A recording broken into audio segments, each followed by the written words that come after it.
Hello guys, இன்னைக்கு நம்ம பார்க்க போற இனிமே வாரிங் ஸ்டேட்ல எபிசோட் 21 தான். மறக்காம கீழே லைக் பண்றீங்க. அப்படி நீங்க சப்ஸ்கிரைப் பண்ணலையா சப்ஸ்கிரைப் பண்ணிக்கோங்க. சரி வாங்க நம்ம டைம் மிஸ் பண்ணாம எபிக்குள்ள போகலாம். எபிக்கோட ஸ்டார்டிங்லயே ஷாயாவோட அம்மாக்கு அங்க உடம்பு சரியில்லையா, இதனால ஜி தான் அங்க வந்து ஹெல்ப் பண்றான். அங்க ஷாயா கிட்டயும் அந்த பாட்டை கொடுக்கும் போதே சொல்றான், வேற ஏதாச்சும் உனக்கு ஹெல்ப் இருந்தா கண்டிப்பா கேளு, நான் வேணா பண்றேன். ஆனா உங்களோட மூஞ்சி அதுல வந்து ஏதோ ஒன்று கருப்பா ஒட்டின்னு இருக்கு. அதுவா இந்த மாதிரி நான் கட்டையை வச்சு எரிச்சேன்னா அந்த டைம்ல ஏதோ ஒட்டிக்கிச்சு போல. ஷாயாவும் அங்க போனதுக்கப்புறம் அங்கே இருக்கிற கட்டையை அந்த ஆக்ஸை வச்சு உடைக்க ஆரம்பிக்கிறான். உடைக்கும் போது ஒரு பாட்டையும் பாடுறான்.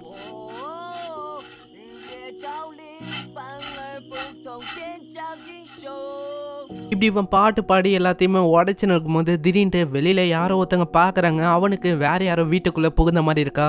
இதனால பயங்கரமா தாக்க ஆரம்பிச்சிடறான். இவங்க ரெண்டு பேருமே அப்படி இப்படின்னு பயங்கரமா தாக்கிக்கிறாங்க. ஃபைனலி அங்க வந்து பார்க்கும் போது தான் தெரியுது, அட ஜி நீ தானா இது? ஆமா, நீ வந்து இங்க என்ன பண்ற? அங்க ஷாயாவும் இந்த சத்தத்தை கேட்டு வந்து சொல்றா, அட நீங்க ரெண்டு பேரும் எதுக்கு சண்டை போட்டுன்னு இருக்கீங்க? ஜி நீங்க எதுக்கு ஃபைட் பண்றீங்க? போனா உனக்கு ஷாயாவை தெரியுமா? இதுக்கப்புறம் தான் அவங்க உட்காந்தே பேச ஆரம்பிக்கிறாங்க. அந்த விஷயம் எல்லாமே இப்போதான் புரியுது. ஷாயாக்கு ஜி தான் ஹெல்ப் பண்ணிருக்கான்னு. ஷாயாவும் அங்க ஜிக்கு ஒரு பொருளை தராளா.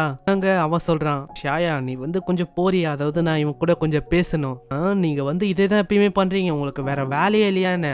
இதனாலே ஒரு மாதிரி மூஞ்ச வச்சுன்னு அவ போக ஆரம்பிக்கிறான். என்னை மன்னிச்சிரு, ஏன்னா ஷாயா இந்த மாதிரி தான் எப்பயாச்சும் ரொம்ப இம்போலைட்டா நடந்துப்பா. அது பரவாயில்ல இருக்கட்டும். ஷாயாவை பத்தி நான் சொன்னா அவ உண்மையிலேயே நல்ல பொண்ணு. ஆனா ஒண்ணு, நான் வந்து இந்த மேன்ஷனுக்காக நான் வேலை செய்யறேன்னா, சோ அதனாலேயே என்னோட அம்மாவையும் என்னோட சிஸ்டரையும் பார்க்க என்னால அடிக்கடியே வர முடியல. ஆனா ஜி நான் இதை எப்படி ரீபே பண்ண போறேன் எனக்கு தெரியல. ஏன்னா நீ ஒண்டி இங்க இல்லைன்னு வச்சுக்கேன், என்னோட அம்மா வந்து உயிரோட இருப்பாங்களா, அதுவே எனக்கு கொஞ்சம் டவுட்டா இருந்திருக்கும். நான் அந்த கொடுத்த ஹப்ஸ் அது வந்து அவளைக்கும் கிடைக்காது, அதுக்கும் மேல விலை உயர்ந்தது. நான் அந்த மேன்ஷன்ல உழைக்கிறனால ஒன்னும் எனக்கு அவளைக்கும் பணமும் கிடைக்காது. அந்த பணத்தை வச்சு என்னால இதையும் வாங்க முடியாது. நீ வந்து எனக்கு ஹெல்ப் பண்ணிருக்க, அதனால ரொம்ப நன்றி. நான் வந்து எப்படி உனக்கு ரீபே பண்றது? ஐயோ நீ வந்து அப்படிலாம் சொல்ல தேவையில்ல. அதாவது நான் ஒன்னும் அவ்வளவு பெரிய விஷயத்தெல்லாம் பண்ணல. நீ சொல்ற மாதிரி இது ஒன்னும் சின்ன விஷயமா உனக்கு தெரியலாம். ஆனா நீ எனக்கு மிகப்பெரிய விஷயத்த பண்ணிருக்க.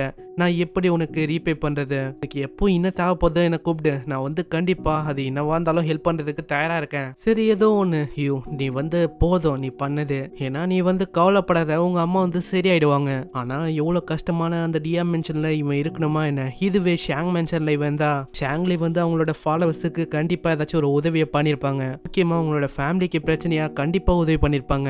இப்போ இவன் இந்த மேன்ஷன்ல இருக்கிறனால இவனுக்கு அந்த அளவுக்கும் வேஜஸும் கிடைக்க மாட்டு, அவனுக்கு உதவியும் கிடைக்கல.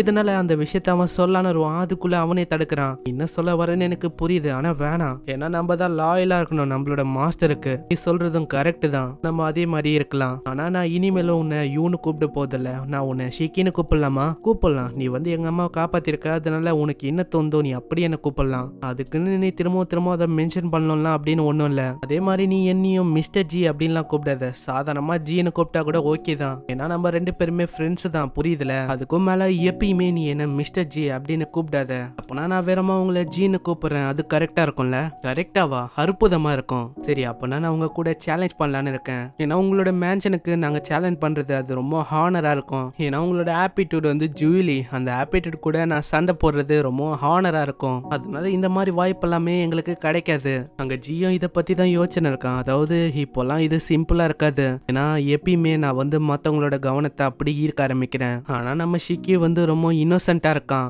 இவனுக்கு வந்து தெரியல. அங்க ஷிக்கியும் சொல்றான், நான் வந்து உங்க கூட ஃபைட் பண்ண ஆசைப்படுறேன். நம்மளோட ஃபைட் அப்போ நீங்க வந்து அவளைக்கும் தயங்க கூடாது, புரியுதுல? சரி கண்டிப்பா நீ சொல்ற மாதிரியே நான் பண்றேன். ஆனா நான் சேலஞ்ச் பண்ணும் போது எப்படியாச்சும் உன்னை தோக்கடிச்சிட்டேன்னா அவ்வளவுதான். என்னோட மேன்ஷன்ல என்ன ஒரு பெரிய ஆளா பாப்பாங்க. அதுக்கப்புறம் எனக்கு நிறையவே மரியாதையும் கிடைக்கும். ஆமா அது நடந்தா நல்லா தான் இருக்கும். இனிமேலும் உன்னோட ஃபேமிலிக்கும் உனக்கும் அவளைக்கும் பிரச்சனையே வராது. இந்த அளவுக்கு நீங்க சஃபர் ஆக மாட்டீங்க. இப்படி சொல்றதோட இங்கே இந்த எபிசோடும் முடியுது. இந்த எபிசோட் பிடிச்சிருந்தா கீழே ஒரு லைக்கை போட்டுருங்க. அப்படி நீங்க சப்ஸ்கிரைப் பண்ணலையா சப்ஸ்கிரைப் பண்ணிக்கோங்க. ஏன்னா அப்பதான் இது கத்த வர அனிமேஷன், இது கத்த வர எபிசோட்ஸும் உங்களுக்கு நோட்டிபிகேஷனா வரும். இந்த வீடியோவை இங்கேயே முடிச்சனால நானும் இந்த வீடியோவை இங்கேயே முடிச்சுக்கிறேன். உங்களை நெக்ஸ்ட் வர எபிசோட்ல சந்திக்கிறேன். தேங்க்யூ ஃபார் வாட்சிங். சைனரா.